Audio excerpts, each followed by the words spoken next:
349쪽 제일 밑에 문단 되겠습니다. 자, 구원의 사역은 하나님의 사역이요 오직 그의 사역이기 때문에 그리스도께서 죽은 자 가운데서 다시 일어나지 않으시고 하나님 우편에 올라가지 않으셨다면 그리스도의 축복들은 우리에게 도달할 수 없을 것이다.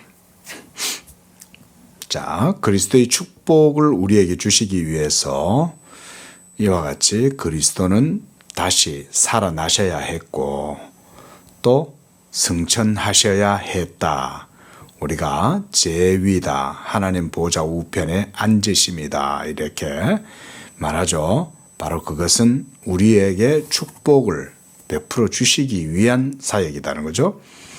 만약 기독교와 350쪽 만약 기독교와 우리의 구원에 필요한 것이 우리 마음속에 담아 이해해야 할 교리나 우리가 따라야 할 도덕적 교훈과 그 법례, example 그 정도에 불과하다면 죽으셨던 예수로 우리는 족하였을 것이다. 그렇죠. 어떻게 보면 우리가 장렬한 전사다. 우리가 영웅의 죽음을 거의 신화적으로 여기잖아요. 사람들은 그렇지 않습니까? 어떤 한 사람의 죽음, 예를 들어서 우리가 안중근 열사에 대해서 제가 언급을 해서는 죄송합니다만 그러나 그의 죽음을 우리가 귀하게 여기죠. 그러나 그것은 거기까지죠. 그렇죠? 안중근 열사뿐만 아니라 전태일 이런 분들도 있었고 역사 속에 동서양을 막론하고 항상 이런 사람들이 있잖아요. 근데 우리 예를 들어서 소크라테스도 독배를 마시고 죽었다. 악법도 법이다. 이러면서 그를 중상하는 사람들에 의해서 결국 그가 정치적인 그런 이제 죽음을 당한 거죠. 근데 우리는 그런 죽음을 때때로 신화적으로 영웅적으로 이렇게 또 부각시키고 이렇게 하지만 사실 죽음은 죽음이죠. 그렇죠? 그것 이상 다른 어떤 그것에 무슨 효력이 생기거나 그런 거 아니죠. 그냥 우리가 죽음을 기억할 뿐이죠. 추모제 이런 것 정도는 하지. 그런데 죽음 그 자체 안에서 생명이 일어난다. 우리가 이런 생각을 못하죠. 근데 기독교는 어떻습니까? 예수 그리스도는 죽음 그 자체가 그저 죽음으로 끝난 게 아니라 그 죽음에서부터 하나님의 놀라운 우리에 대한 새 생명의 능력이 거기에서부터 일어나게 된 거죠.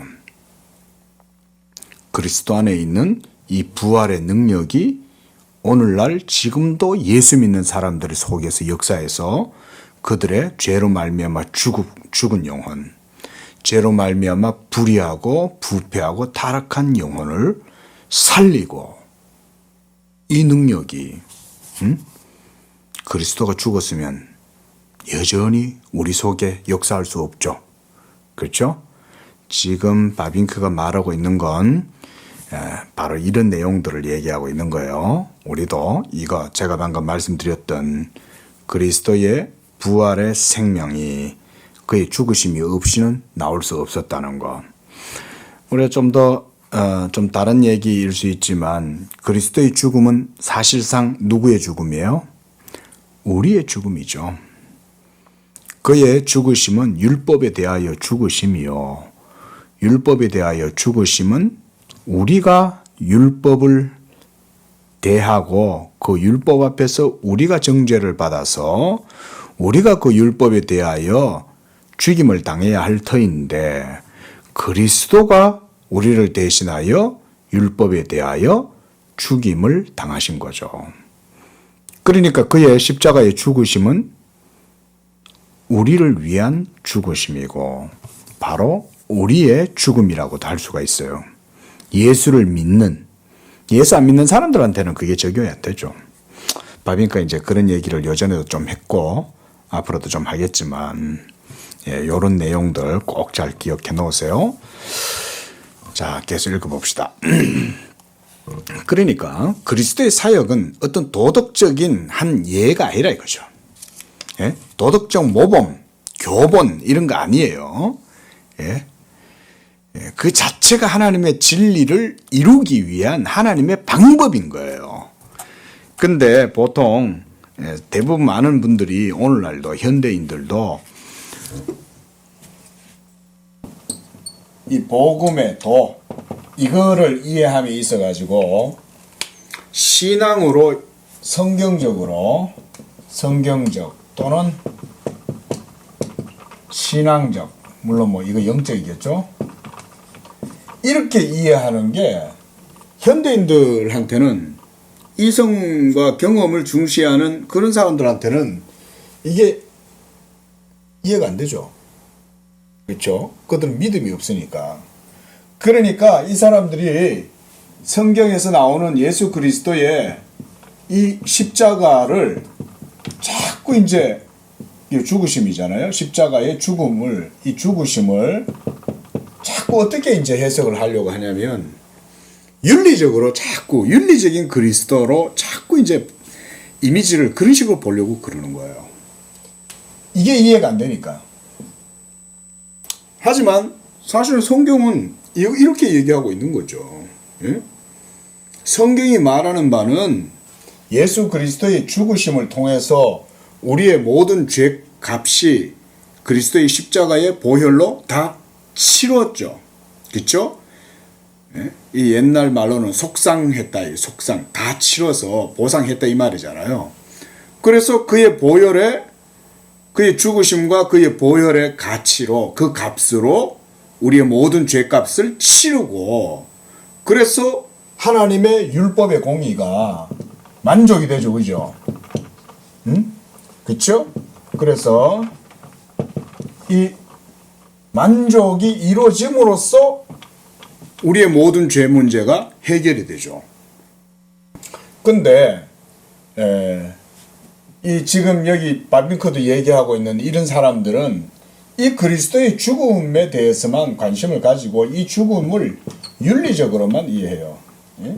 그 그리스도의 윤리적인 측면만 얘기를 하다 보니까 그리스도는 도덕 교사예요. 교사, 모범. 그리스도를 우리가 모범의 예로 샘플로 이렇게 보면 어떻게 됩니까? 우리도 그리스도처럼 살자 이렇게 되겠죠. 많은 사람들이 특히 기독교 중에서도 교회 다니는 분들 중에서도 이런 식의 오류를 범하는 분들이 있어요. 우리도 그리스도를 닮아가자. 물론 우리 주님이니까 영적으로 그리스도를 닮아간다. 우리 지난주 로마서에서도 그런 얘기 했잖아요. 그리스도를 본받아라. 우리 주님을 본받아라. 근데 그거는 맥락이 틀려요. 그런 의미에서 얘기하는 게 아니에요. 근데 이분들이 말하는 건 그리스도는 하나의 모범이에요. 예를 들어서 간디같이, 예? 또는 슈바이처같이, 그렇게 자신을 희생하면서 다른 사람들을 위해서 그렇게 인류애를 추구하고 살았으니까 참 그런 사람들의 도덕적 인격을 본받아야 될 거 아니냐. 예수도 그런 사람 중에 한 사람이다. 이렇게 보면 뭐가 문제가 돼요? 이게 문제가 되죠. 그죠? 이거 해결할 수 없죠. 예수 그리스도의 죽으심과 그의 사역을 이 정도로 한다는 거 이건 폄하하는 거죠. 그리스도는 도덕적 모범으로서만 주어진 게 아니에요. 그 정도가 아니고 이 율법의 만족을 통해서 죽은 우리의 영혼을 살리는 생명의 능력까지 그리스도가 다행하는 거예요. 생명의 능력까지. 성경은 바로 이 얘기를 하는 거죠. 제가 지금 얘기한 게 그거죠. 그죠? 네. 한마디로 새 생명의 이 씨앗이라고 할 수 있죠. 그리스도께서. 그의 죽으시고 그의 다시 살아나심으로 인하여 우리 속에 이제 그리스도의 부활의 생명이 들어오게 되고 이를 통하여 죽은 우리의 영혼이 살아나고 회심하고 그래서 죄에서 벗어나고 자유해지고 그 속에서 하나님이 기뻐하시는 온전한 삶을 살아갈 수가 있게 되는 거죠. 그게 가능한 이유가 이 새 생명이 우리에게 부여되었기 때문에 그런 거죠. 근데 그리스도를 도덕적 모범이나 교사 정도로 생각하면 그게 안 되죠. 그저 착하게 살아라 이 말이잖아요. 그건 율법주의죠. 그렇게 따지자면. 바로 이런 것들이 바빙크가 지금 여기서 얘기를 하고 있는 거예요. 자, 한번 봅시다. 바빙크가 그 얘기를 합니다. 거기서 기독교는 그와는 전혀 다른 것이다. 그것은 전인의 완전한 구원이요. 또 인류의 전 유기체와 온 세계에 대한 완전한 구원이다. 그리스도께서 땅에 오신 것은 이런 충분한 의미에서 세상을 구원하시기 위함이다. 여기서의 구원, 제가 지금 말씀드린 이런 개념이에요. 구원이라는 게. 그리스도가 자기의 사역, 순종과 그 성취를 통해서 율법의 모든 의를 이루고 성취하고 그래서 하나님의 완전한 공의가 만족되고 그 만족됨으로써 그가 십자가에서 다 죄 문제는 완전히 해소한 거예요. 그런데 그게 죽음이잖아요. 그렇죠? 죽으심으로써 그리스도와 함께 우리의 모든 죄도 어떻게 됐어요? 십자가에 못 박혔죠. 그래서 그리스도께서 율법에 대하여 죽임을 당한 것처럼 우리들도 율법에 대하여 죽임을 당했어요. 이게 사도 바울이 정확히 이렇게 우리에 대한 그리스도의 십자가 사역을 그렇게 표현해요. 너희도 그리스도와 함께 율법에 대하여 죽임을 당하였느니라. 그러니까 율법이 우리를 죽일 때 그 죽음을 그리스도가 자기의 몸으로 다 담당하신 거죠. 그래서 그리스도가 율법의 모든 정죄를 안고 죽으심으로써 우리를 향하여 정죄하고 진노하시는 하나님의 모든 율법의 공의가 다 그리스도의 죽음과 함께 탁 사라진 거예요. 자, 이제 우리에게 있어서는 하나님의 심판, 그 심판대 앞에서 우리를 향한 혐의가 더 이상 안 되죠. 그렇죠? 소위 법정적인 용어로 공소권이 없어졌죠. 왜냐하면 율법 판사가 공소권 없음으로 사건을 종결시켜버리잖아요. 왜냐하면 그 범죄자가 피의자가 죽어버렸으니까. 그렇죠? 피의자가 죽으면 법원에서는 더 이상 그 공소권이 없어요. 그러면 검사가 공소권 없음으로 사건을 파기시켜버리는 거예요. 우리가 바로 율법에 대하여 공소권이 없어지는 게 하나님이 더 이상 우리를 율법으로 대하지 못하시는 거죠.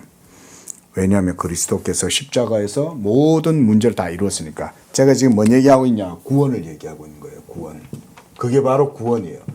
그리고 이걸 통해서 그리스도의 죽으심을 통해서 이 일이 이루어졌을 때 죽으심으로 끝나면 안 되죠. 지금 이제 천상에서의 사역이잖아요. 그렇죠? 천상에서의 사역은 부활을 통해서부터 시작이 된단 말이에요. 승귀의 사역. 이 승귀의 사역에서 이제 부활하심을 통하여 그때부터 이제 승귀가 이루어지는 거죠.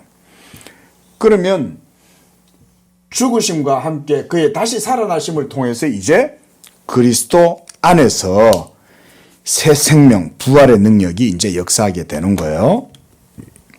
그가 오신 것은 우리 모두를 위한 구원의 가능성을 이루고 우리가 그 가능성을 실현시킬지 아닐지 우리의 자유의지에 맡기기 위함이 아니다. 그러나 그가 자신을 낮추고 십자가에 죽으시기까지 순종하셨던 것은 실제적이고 완전하고 영원한 우리의 구원을 이루기 위함이다. 실제적이고 완전하고 영원한 구원. 이게 그리스도께서 단 한 번 자기의 몸을 하나님께 드려서 2000년 전 골고다 십자가에서 단 한 번 죽으심으로 이 완전하고 실제적이고 영원한 구원이 거기에서 이루어진 거예요.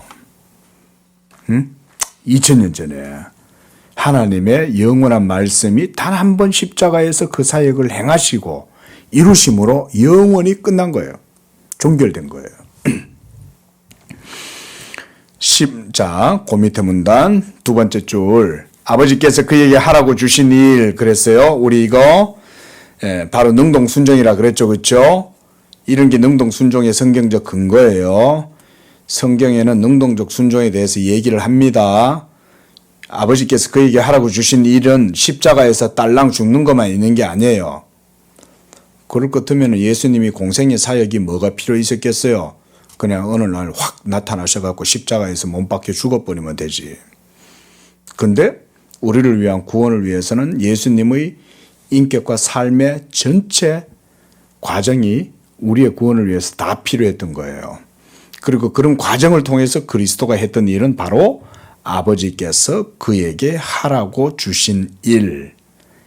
이것이 능동순종과 수동순종, 이 두 가지가 그 속에 다 있어요. 그리스도가 율법을 행하시고 율법의 형벌을 당하시고 이 두 가지가 모두 하나님 아버지께서 아들에게 하라고 주신 일인 거예요. 그래서 이것을 완전히 이루었다. 요한복음 17장 4절에 예수님도 내가 이것을 이루어 그랬죠. 요한복음 17장이 주로 그런 내용들이 많습니다. 자, 한번 볼게요. 요한복음 17장 4절. 자, 함께 읽어보겠습니다. 시작. 아버지께서 내게 하라고 주신 일을 내가 이루어 아버지를 이 세상에서 영화롭게 하여 싸우니 그랬어요. 내게 주신 일을 이루어 그 주신 일 그거는 십자가에서 죽으심만 있는 게 아닙니다. 율법의 모든 의무를 예수님이 친히 다 행하시는 거예요. 예? 이런 게 능동순종에 대한 교리적인 내용입니다. 아담도 처음에 하나님의 계명을 순종하면 되었죠. 근데 아담은 그 계명에 순종을 못했죠. 그런데 예수님이 이제 그 아담의 자리에 서신 거예요. 예수님이 아담의 자리에 서서 하나님의 모든 율법 공의를 친히 이루시는 거예요. 자, 더 깊은 내용도 있긴 한데, 요 정도만 보겠습니다. 본문을 넘어서면 안 되니까. 자, 그래서 십자가 상에서 다 이루었다고 소리치셨다. 요한복음 19장 30절. 다 이루었다.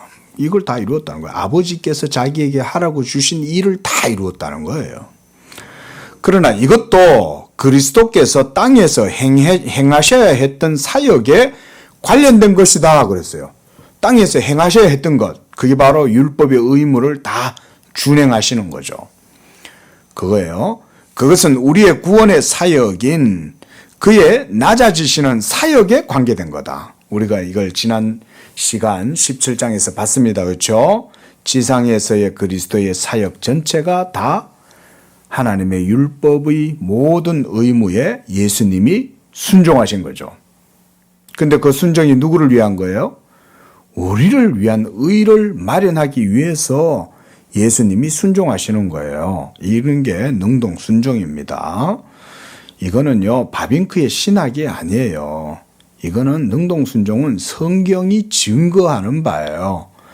바빙크 같은 신학자나 되니까 그 능동 순종의 신학적 의미를, 성경적 의미를 이렇게 설명을 할 수 있는 거지. 그 능동 순종을 부정하면 안 됩니다. 예. 자, 이 사역은 끝났고 완전히 성취되었다. 이 지상 사역을 통해서 그 최종적인 클라이막스가 어디에서 이루어졌어요? 예수님의 지상의 사역의 클라이막스가 십자가에서의 죽으심이 거기에서 모든 완전한 클라이막스가 거기서 이루어진 거예요. 다 이루었다. 그의 생과 죽음으로 구원은 완전히 성취되었기 때문에 어떤 피조물도 그것에 더할 필요도 없고 그렇게 할 수도 없다. 예? 더할 필요 없어요. 사제 공로주의가 그래서 적그리스도적이라는 거예요.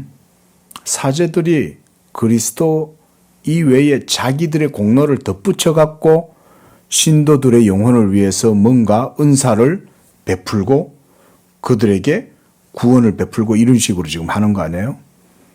그게 적그리스도죠. 그런 게. 그것은,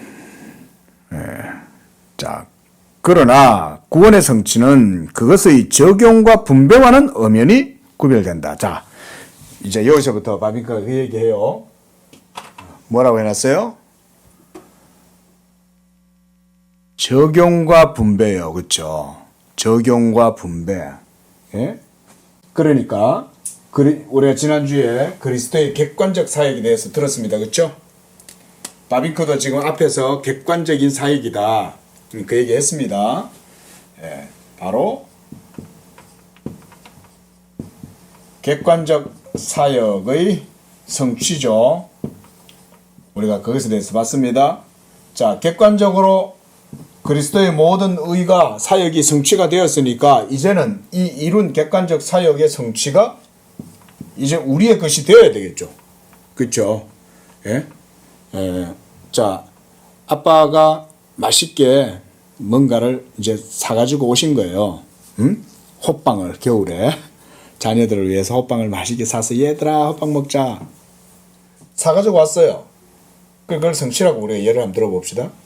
그럼 아직 그 호빵은 자녀들의 입속으로 아직 안 들어갔죠. 자녀들이 이걸 먹어야 되겠죠. 그렇죠? 먹음이 누림이죠.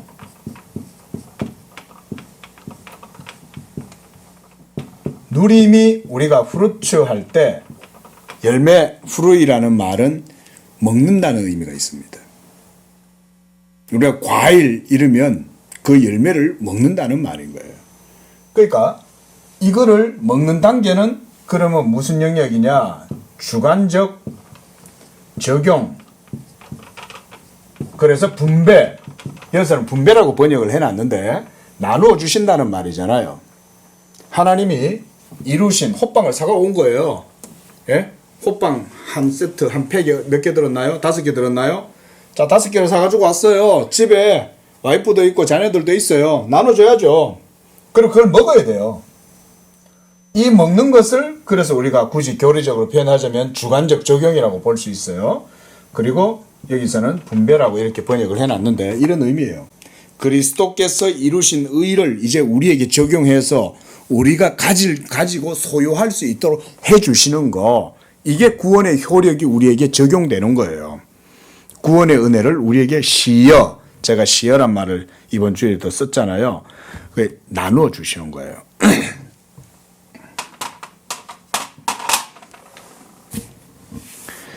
그러니까 지금 적용과 분배라고 여기서 번역을 해놔서 자, 우리가 분배라고 해봅시다. 그러면 이 적용과 분배는 지상에서의 사역에서 이루어지는 겁니까? 천상에서의 사역에서 단계에서 이루어지는 겁니까? 당연히 다 이루시고 난 다음에 이루신 그것을 우리가 누리도록 해주는 거니까 천상에서의 사역이겠죠. 그렇죠? 지상의 사역을 통해서 다 완성을 했고 이제 천상의 사역에서 이제 그것이 이루어져야 되잖아요. 그래서 객관적 사역의 성취는 지상 사역을 통해서 이루어진 거죠. 이게 우리가 비하의 상태였다 그랬어요. 그런데 이제 이걸 주관적으로 우리에게 적용을 해야 돼요. 그렇죠? 그리스도가 아까요 구원을 다 이루었다 그랬잖아요. 그렇죠? 이 구원을 이 이룬 구원을 이제 우리가 누려야 되잖아요. 그 누림의 단계가 바로 주관적 차원에서 이루어지는 것이면 이 적용과 분배가 이루어지는 이것은 그리스도의 승귀의 상태에서 이루어지는 것이다. 그리고 이것은 바로 천상에서의 사역이다.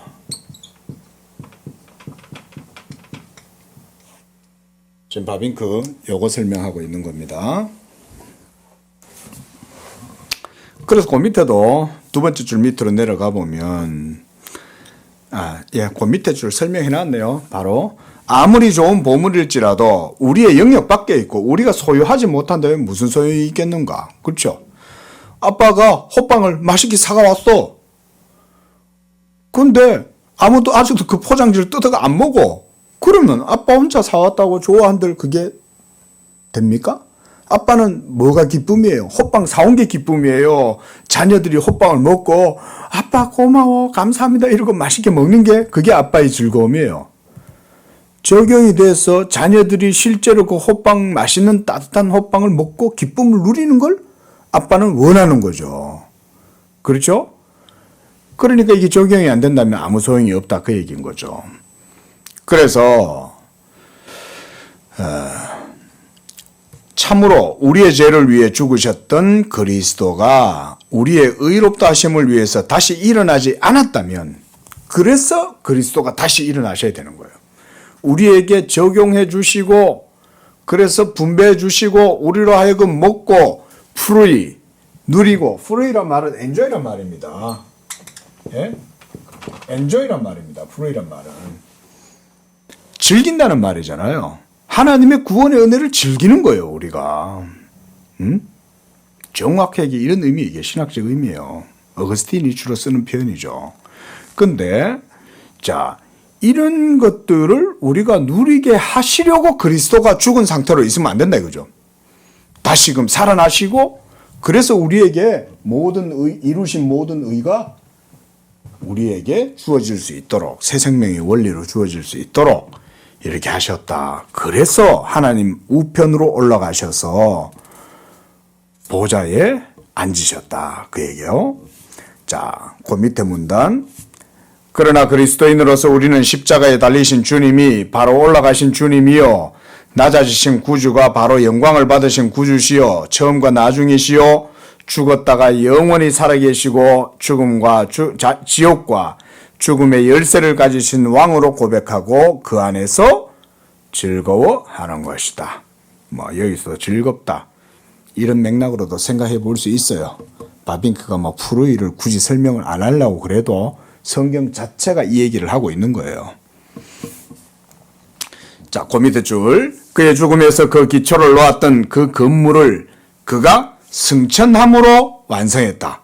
그렇죠? 여기 벌써 객관과 주관을 구별하죠. 이렇게 다시 그의 죽음에서 기초가 놓여지고 그가 건물을 승천함으로 완성했다는 거죠. 그 승천 안 하시면 안 되는 거예요. 내가 아버지께로 가야 하느니라. 예수님이 이렇게 말씀하죠.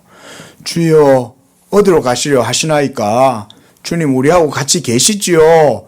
부활하셨고 이제 다시 살아나셨으니 됐습니다. 우리하고 계속 이어서 땅에서 같이 살아요. 그러니까 뭐라 그래요 예수님이? 내가 너희들하고 같이 있는 것도 좋지만 내가 아버지께로 가는 것이 너희들에게 더 좋다. 그렇게 얘기하시죠. 바로 이거 얘기하신 거예요. 아버지께로 가야 우리의 모든 구원이 적용되고 그리스도의 모든 구원의 은혜를 우리에게 나누어 주실 수 있는 거예요. 분배해 주실 수 있는 거예요. 이게.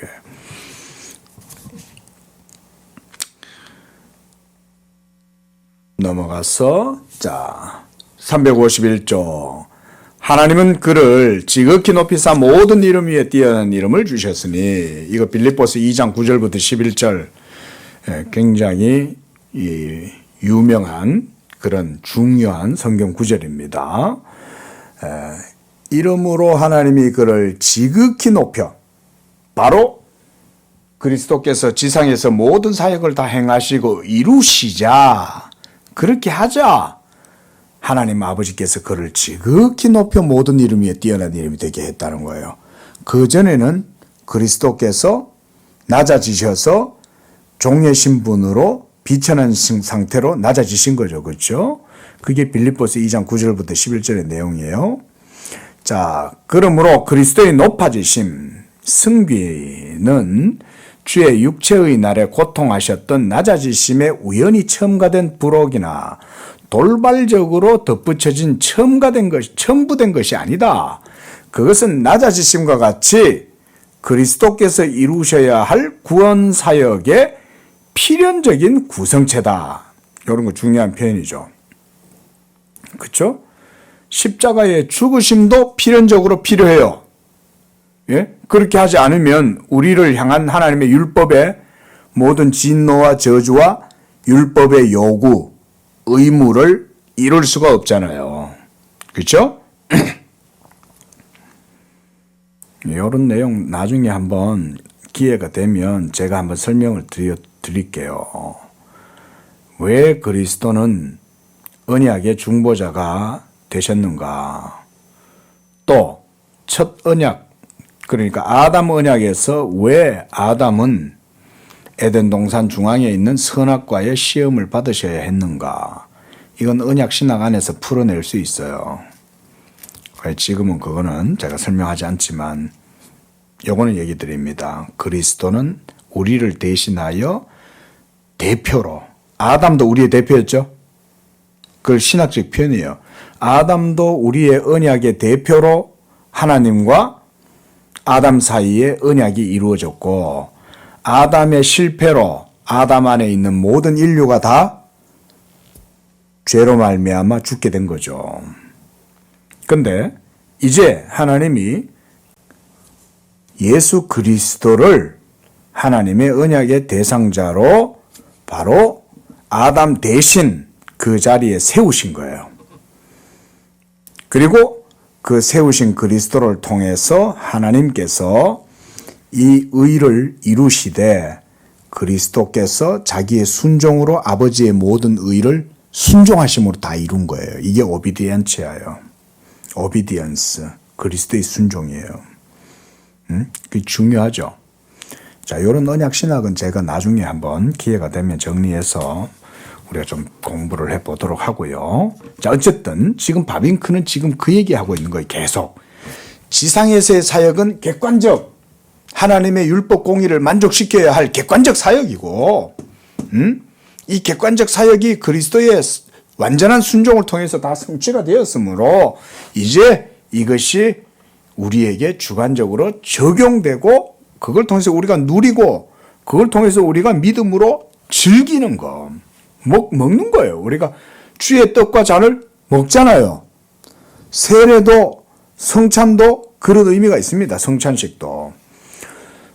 성찬이 우리에게 보여주는 그런 표징은 우리가 믿음으로 그리스도의 그 떡과 잔에 참여해서 그걸 먹고 마시는 거죠. 그럼 먹고 마시는 건 이거죠. 호빵을 먹어야 배가 부르고 따뜻해지고 아버지의 사랑도 느낄 거 아니에요. 먹는다는 의미, 성례전적 의미가 그런 의미가 있어요.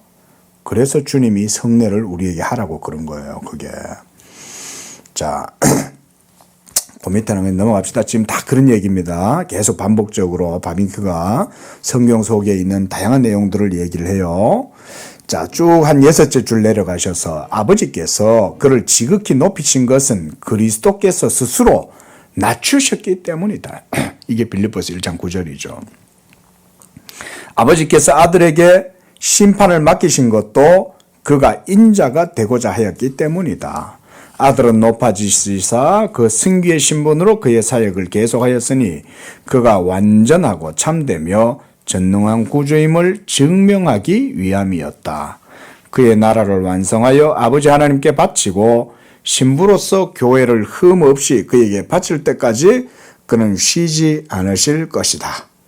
이거 우리 이번 주인가요? 지난주에도 한 봤죠. 마지막 날 되면 아버지께서 모든 나라와 민족과 열방을 다 구원하셔서 아버지 하나님께 바치죠. 이건 마지막 비전이다. 우리가 지난주에도 봤어요. 그리스도 자신의 영광은 이런 구원 사역의 완성에 달려 있다. 자, 그 밑에 문단. 개혁신앙의 고백에 따르면 그리스도의 승기는 그리스도의 부활로 시작되지만 더 일찍 시작되었던 다른 고백에 따르면 지옥으로 내려감으로 시작한다. 아, 이건 또 뭔 얘기냐. 이게 지옥에 내려가셨다. 이걸 뭐라고 하냐면 지옥 하강설, 지옥 강하설이라고도 해요. 예수님이 지옥으로 내려가셨다라고 하는 그런 고백이 초기 사도신경에는 들어가 있습니다. 초기 사도신경에는. 그러니까 그리스도께 십자가에 못 박혀 죽으시고 사흘 만에 부활하시고 그 사이에 그리스도께서 지옥에 내려가시고 라고 하는 내용이 들어가 있습니다. 고대의 문헌들에는. 그런데 이걸 그러면 어떻게 볼 거냐라고 하는 이제 문제가 있겠죠. 왜냐하면 그리스도는 신성과 인성으로 그의 인격이 연합되어져 있으니까 죽으신 건 신성이 죽었어요, 인성이 죽었어요? 인성이 죽죠, 그렇죠? 신성은 죽을 수가 없죠. 신성 자체는 죽을 수 없어요. 그리스도와 그리스도의 인격 안에 신성과 인성이 연합되어져 있다고 해서 그리스도의 신성의 그 품격이 뭔가 변질이 되든가 약화되든가 이런 게 없어요. 신성 그 자체는 절대적이기 때문에 그 자체의 실체이기 때문에 조금 더 변함이 없어요. 변함이 없음에도 불구하고 인성과 신성은 그리스도의 인격 안에 이렇게 딱 연합되어 있는 거예요. 그런데 그리스도가 죽으셨단 말이에요. 그럼 이제 인성이 죽으신 거죠. 그러면 신성은 어떻게 되었냐? 신성도 살아있죠. 신성은 죽음을 경험을 못하니까. 오히려 신성은 죽음 위에 있죠. 그렇잖아요. 신성 그 자체는 죽음 위에 있지. 만약에 창조가 없었으면 죽음도 없죠. 맞죠?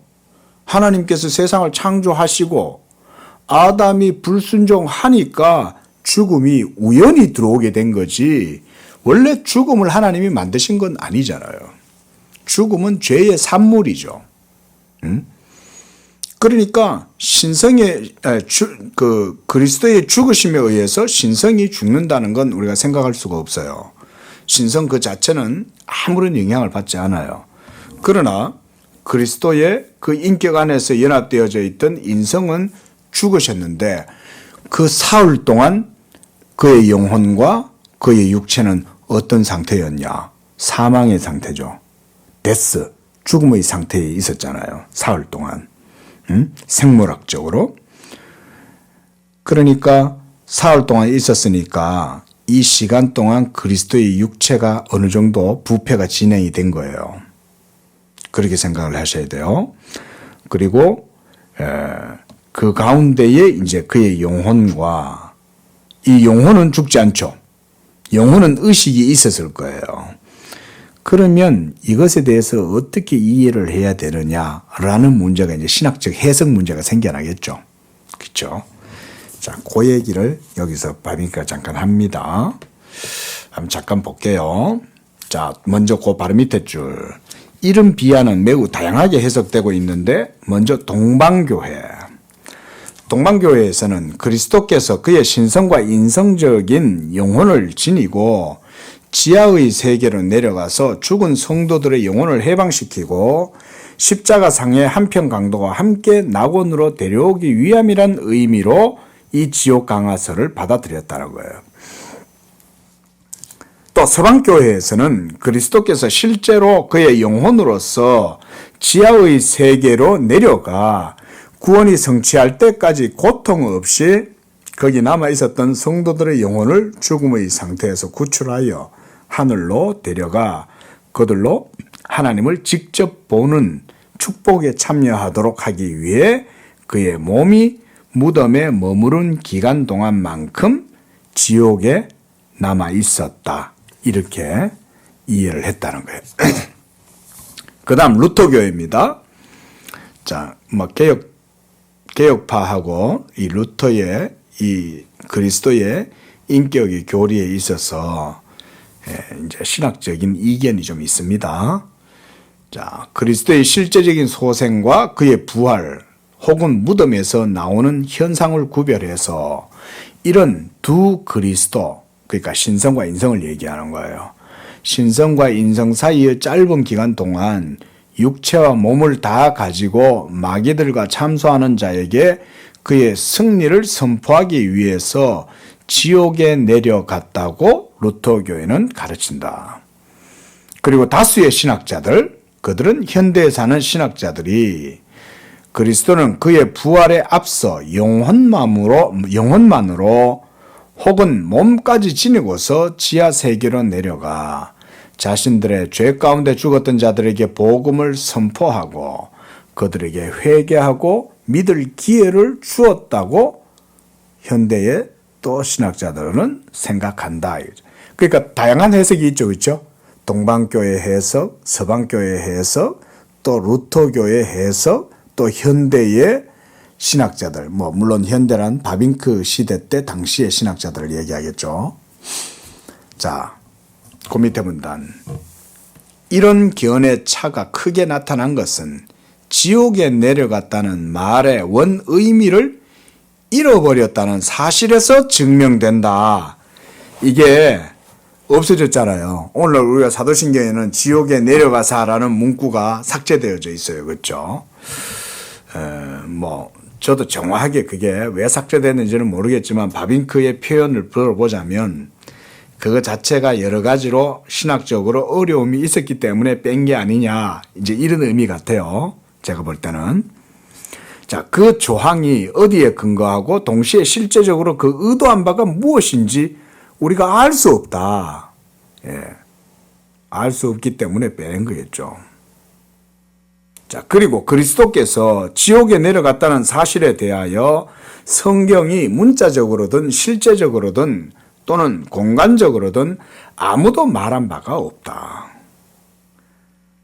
사도행전 2장 27절에서 베드로는 시편의 말씀을 그리스도에게 적용하면서 주께서 내 영혼을 음부에 버리지 아니하시며 주의 거룩한 자로 썩음을 당하지 않게 하실 것이미로다 라고 인용한다. 그러나 여기에서 음부는 무덤의 의미로 받아들였음이 분명하다.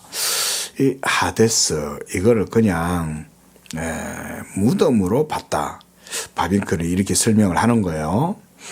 비록 그리스도께서 영으로는 낙원에 있었지만 몸으로는 무덤에 누워 있었고 그의 죽음과 부활 사이에는 죽음의 상태에 있었다. 에베소서 4장 9절에 보면 올라가셨던 분이 땅의 낮은 곳으로 내려오셨다고 바울이 말하는데, 그러나 이것은 지옥에 내려갔다는 말이 아니라 그리스도께서 땅에 오셨던 성육신과 그가 무덤에 내려가셨던 죽음에 관계된 말이다. 또 베드로전서 3장 19절에서 21절, 여기는 어디에서도 죽음과 부활 사이에 그리스도가 행하신 것에 대한 말이 없다. 오히려 성육신 전에 노아 시대에 그리스도께서 성령을 통하여 행하셨던 것이나 그의 부활 이후 이미 영으로 살아 있었을 때 그가 행하셨던 것에 대해 말하고 있다. 그러니까 공간적으로 어떤 지역, 위치 이런 거죠. 그것에 따라서 그리스도가 지옥에 내려갔다라고 하는 것에 대한 근거가 성경에는 전혀 없다. 성경에는 지금 바빙크가 이 정도 설명이지만 크게 틀리지 않아요. 성경 속에 이거 외에 다른 큰 또 어떤 관련 근거 구절이 있고 이러지가 않아요. 지금 바빙크가 언급한 대부분이 딱 지옥 강화를 어느 정도 의미하긴 하지만 그 상태나 그 사실적 의미를 정확하게 묘사해 주고 있지는 않거든요. 그게?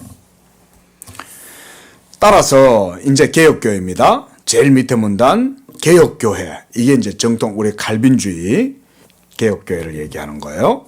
자, 이 조항에 대한 해석을 버리고 그리스도께서 그의 죽음 전에 겟세마네와 골고다에서 당했던 지옥과 같은 고통과 쓰라림에 관련된 말로 해석하거나, 이게 칼빈의 해석입니다. 그리스도께서 그의 몸으로 무덤에 누워 있는 동안에 죽음의 상태, 그걸 지옥으로 봤다는 거예요.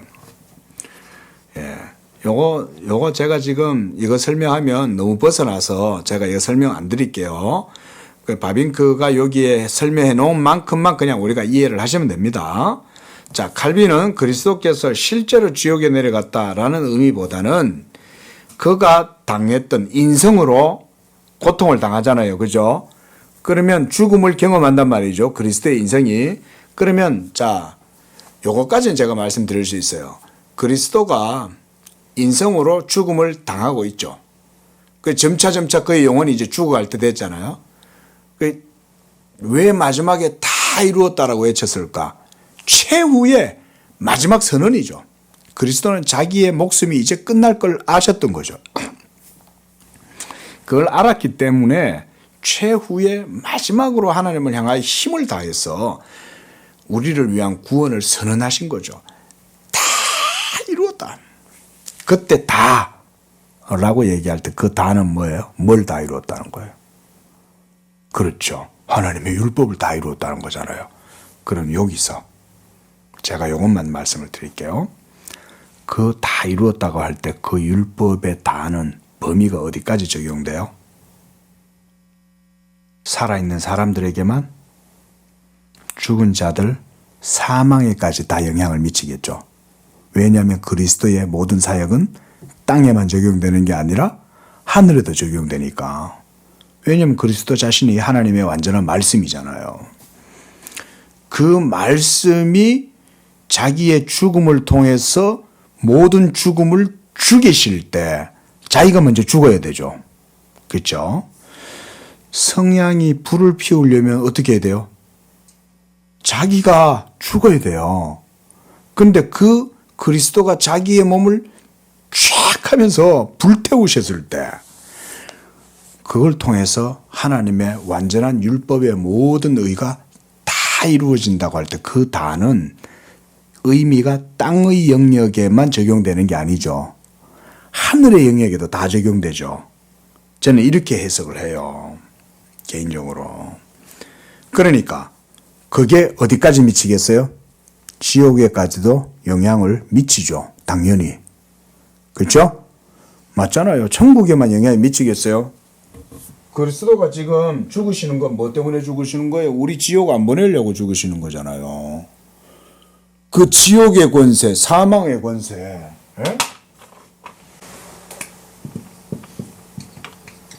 지옥 그리고 사망이잖아요. 사망. 에? 이 영역에까지 그리스도의 죽으심이 영향을 안 미칩니까? 이거는 성경에도 얘기하거든요. 그리스도는 죽음을 삼켰다 그랬거든요. 그리스도의 사역이 사망을 삼켜버린 거예요. 저는 다 이루었다 할 때 그 다는 이것까지 다 포함된다고 본 거예요. 그러면 다 이루었다 하시고 죽으셨을 때 그의 영혼이 어디에 가 있었는지 해석하기 성경 그 얘기 안 해줘요. 그렇죠? 안 해주죠. 낙원에 있었다? 근데 그 근거가 하나가 우편강도한테 네가 오늘 나와 함께 낙원에 있으리라 그랬단 말이에요. 그거는 네가 오늘 그랬거든요.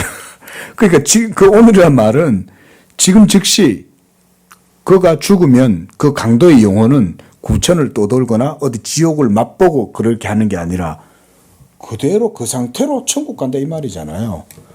그러니까 이게 어려운 거예요. 시간적으로 그리스도가 지옥에 내려간 시간이 있었냐, 그 사흘 동안 지옥에 있었냐 이렇게 해석한다는 것도 무리가 있는 거예요. 나와 함께 그랬잖아요. 네가 오늘 나와 함께 그랬으니까 예수님도 그랬다지면 낙원에 있었다고 봐야 되죠. 그럼 문제는 뭐 어떻게 봐야 되냐? 그러면 그리스도의 죽음의 효력으로 봐야 되는 거예요. 그러니까 이미 낙원에 계시더라도 그리스도는 인성으로는 죽어 있죠. 육체가 죽어 계시잖아요. 그러면 그 죽음의 효력이 지옥과 사망의 모든 세력까지도 다 덮어버릴 만큼 대단한 영향을 미치는 거죠. 그렇죠? 그런 의미에서 저는 개혁파적 해석이 더 타당하다고 보는 거예요. 이렇게 보면 개혁파는 어떻게 해석했습니까? 먼저 칼빈 같은 경우는 지옥과 같은 고통을 지옥에 내려가셨다고 했다. 칼빈은 이렇게 해석을 했고, 그렇게 않겠어요? 사망을 우리는 직면을 하면, 자, 뱀이 노루 같은 거 이런 거 삼키는 거 봤죠? 뱀이 비단뱀 큰 게 임팔라 같이 막 노루 사슴 같은 걸 갖다 막 삼키잖아요. 그러면 입이 더 커야죠. 그죠? 죽음보다 더 커야 죽음을 삼킬 수 있죠. 무슨 말인지 이해되죠? 사망보다 지옥보다 더 크지 않으면 삼킬 수가 없죠.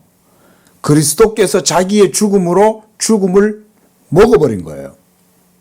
그리스도의 죽음으로 삼킴 받으리라 그랬단 말이에요. 그리스도의 죽음에 의해서. 그럼 그리스도가 자신의 죽음으로 죽음과 모든 지옥 권세까지도 완전히 다 먹어버려야 우리에게는 더 이상 지옥의 영향력이 미칠 수가 없죠.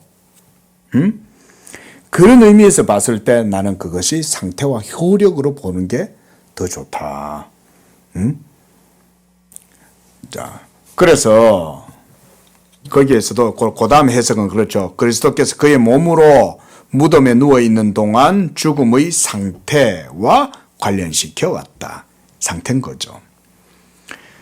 이 두 가지 해석은 그리스도께서 죽음에 복종하는 시간은 대적의 때요 어둠 권세자의 때였다는 성경적 사상의 근거를 발견하고 있다.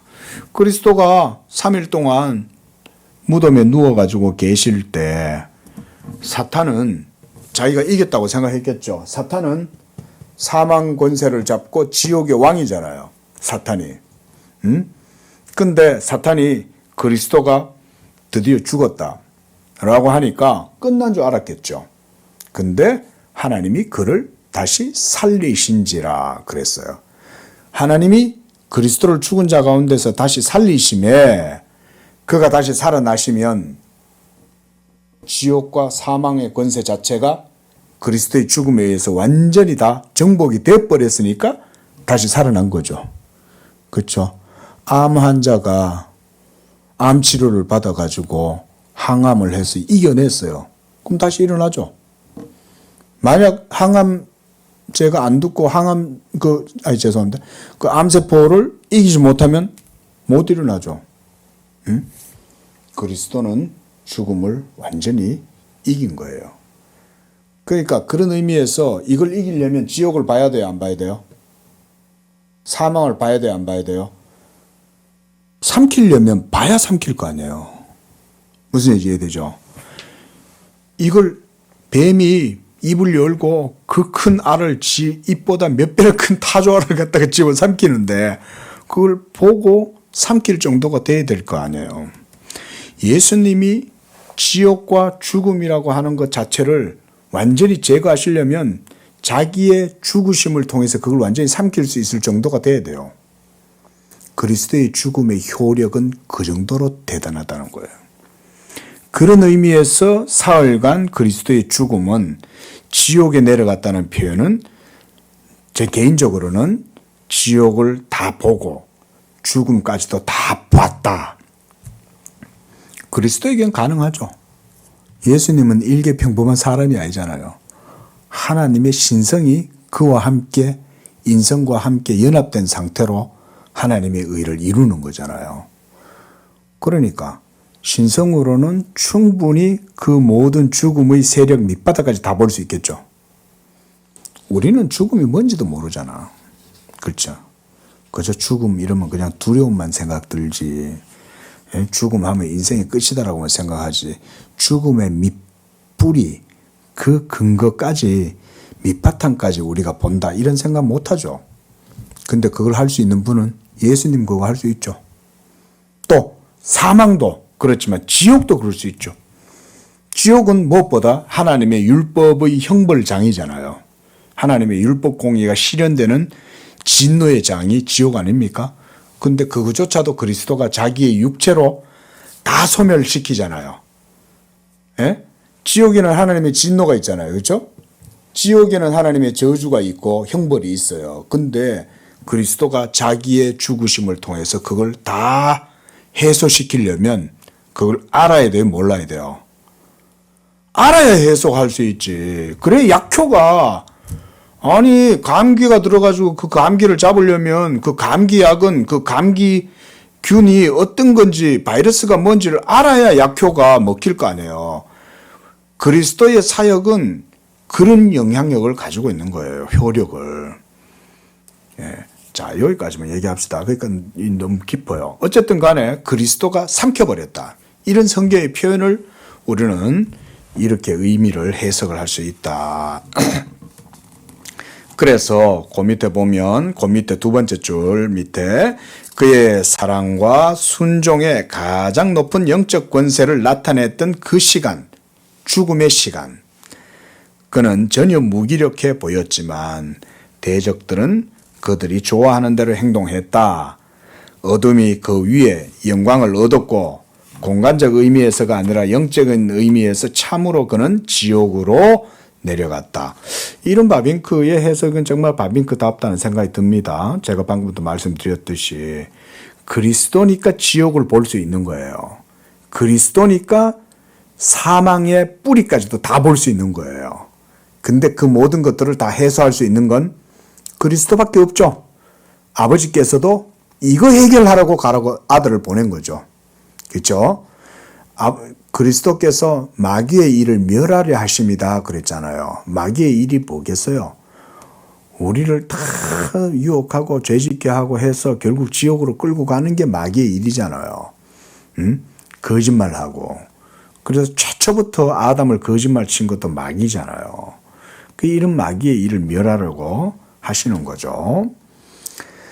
그러나 353쪽 두 번째, 어둠의 권세는 그 자신의 것이 아니었다. 그것은 아버지에 의해 주어진 것이다. 정확한 표현입니다. 이건 아버지가 의도하신 거예요. 그리고 아버지는 우리에게 주어져 있는 이 지옥의 형벌을 그리스도의 죽음으로 완전히 다 삼켜버리고 제거해 버리시려고 한 거예요. 그렇게 해서 예수의 대적자들은 단지 도구에 불과했고 자신들의 지혜와 의지에 상관없이 하나님의 권능과 뜻대로 이루려고 예정하신 그것을 그들이 행하고 있다는 사실도 이해하지 못했다. 그러나 하나님의 은밀한 섭리는 유다도 쓰시고 대제사장 가야바도 쓰시고 빌라도도 쓰시는 거죠.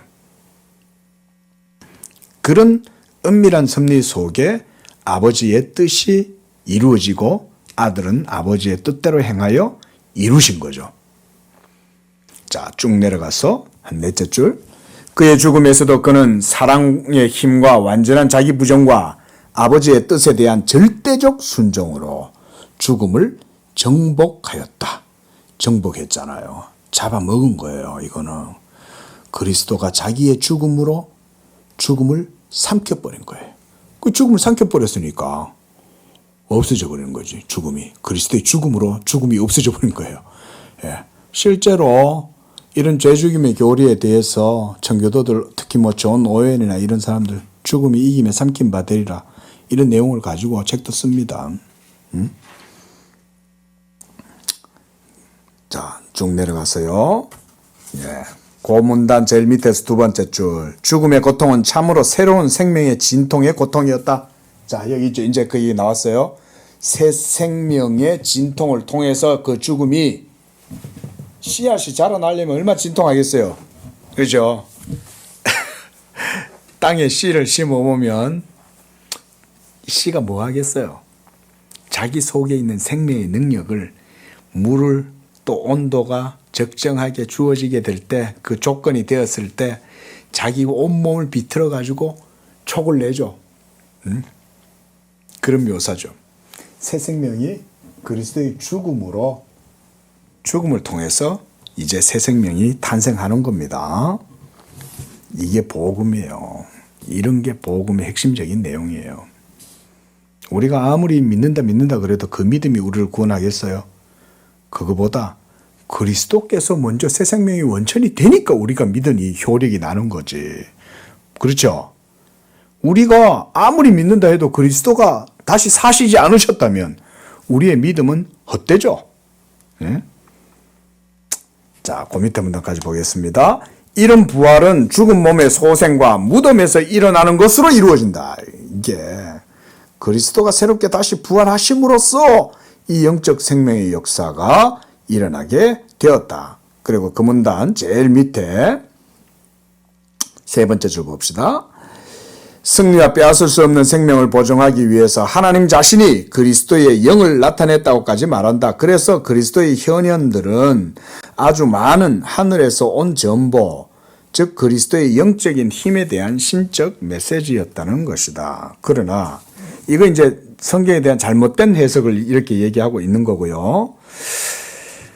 자, 그 밑에 문단. 이 모든 영적인 해석은 성경이 무가치한 것이고 그 증거에 직접 상충되는 것들이다. 모든 복음서에 따르면 제3일에 무덤이 비어 있었고 처음 나타난 것은 그 당일이었다.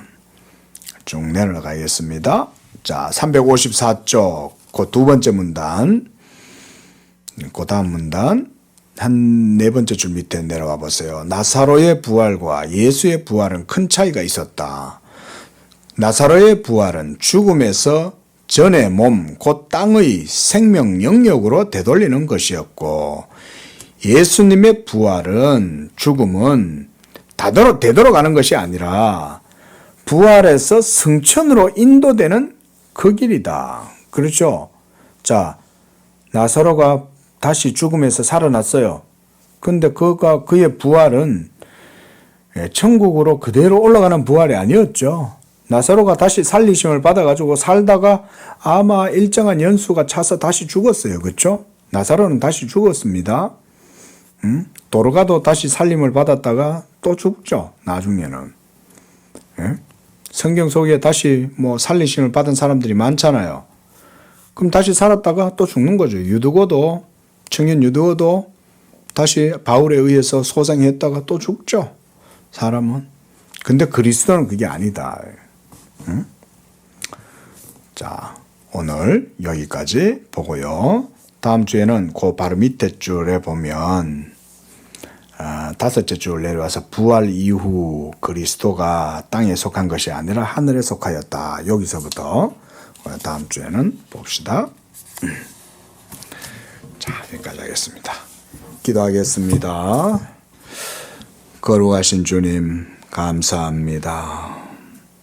죄와 또 영원한 하나님의 진노와 형벌과 죽음의 그 지옥의 모든 그 형벌 가운데에서 하나님께서 우리를 긍휼히 여기사 하나님의 아들을 이 땅에 보내시고 아들에게 아버지의 일을 명하시고 그 아버지의 일을 아들이 다 이루어 아버지께서 아들에게 주신 자들에게 구원을 베풀어 주시고 생명을 주시고 의를 주시기 위하여 그리스도께서 나시고 사시고 또 순종하셔서 십자가에 못 박아 죽기까지 순종하심으로 우리를 위한 모든 의를 이루셨음을 인하여 믿고 또 감사를 드립니다. 무엇보다 그리스도의 그 죽으심은 죽음을 죽이시는 죽음이었고 그리스도로 말미암아 사망이 이김에 삼킨 바 되므로 이제 더 이상 우리를 정죄할 수 있는 율법이 아니고 또 우리가 더 이상 죄와 사망으로 인하여 지옥으로 인하여 두려워할 필요가 없게 되었습니다.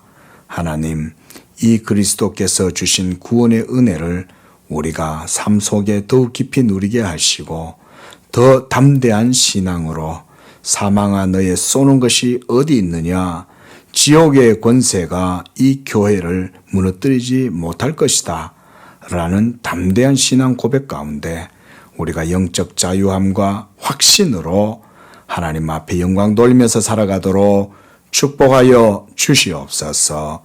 예수님의 이름으로 기도합니다. 아멘.